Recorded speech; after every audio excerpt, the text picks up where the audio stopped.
Okay, so this is the panorama of the site. Horses, public footpath, which I'm on, 2 paddocks. So this is the bit of the site that I would love to put a house in right down the bottom near the telegraph pole in the corner. This is the rest of the public footpath. These are the trees that I'd quite like to build the tree house in. This is a plot of land I gave to my daughter, who's developed Eco Food Creations, that's currently underway with a planning permission for an aquaponics centre. Then I'm just going to walk down the public footpath as quickly as I can to show you the second field. So the plot that I'm walking through at the minute is probably about 7 acres, and the second plot is about 2 acres, and the second plot is the one that I'd really like to put glamping on, but it's a bit slopey, so it's not really suitable for development that I know of.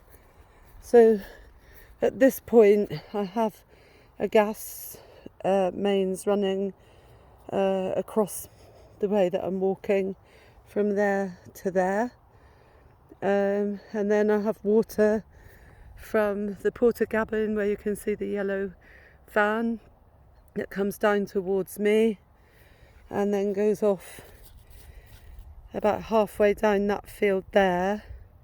So not a million miles from the second plot in this direction.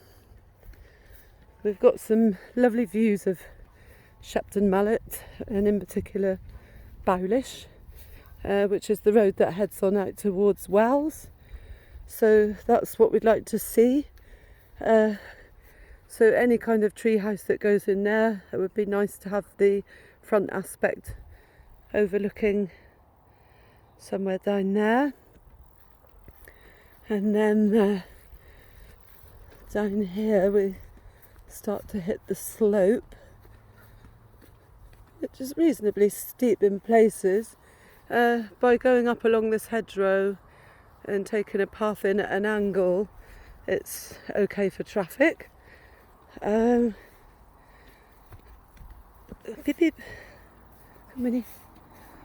So this is the second plot. So yeah, quite Sicily at the minute. I don't know if you can see that. So yeah, it's about 2 acres, very, very overgrown at the moment. So we're going to get that topped at one point or another. There might possibly be a barrow. It would be consistent with Barrow Down in Shepton, and there is a mound that grows some rather strange stuff compared to the rest. And the whole plot goes slightly over to my right as well. And then there's a right of way or right of access for a neighbouring field down at the bottom of the hill down there. So that's it really. Come back up this way, you can see it in reverse.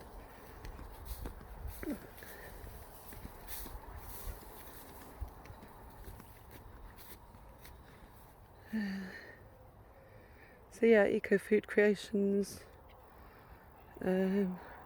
Oh yes, that's the other thing. So behind the polytunnels, in the very corner of the compound that we've built, underneath the trees there on the horizon, just to the right of the frame, that's roughly where we'd like to put a dwelling and a classroom of some kind, preferably all in one building, so that we can't get one without the other. And that's it really. Last full panoramic.